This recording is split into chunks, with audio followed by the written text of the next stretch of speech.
residente ang nagpaparescue sa Palawan dahil sa bahang dulot ng shear line. Ang pamahalaan naman walang patid ang tulong sa mga apektadong residente.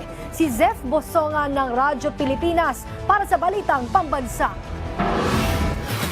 Umabot na sa mahigit 2,000 pamilya ang nasa evacuation center sa 4 na bayan sa Palawan dahil sa nararanasang pagbaha roon. Kaya naman ang Provincial Disaster Risk Reduction and Management Office ng Palawan nagsasagawa na ng rapid damage and needs analysis para makapagpaabot ng tamang tulong sa mga apektadong residente.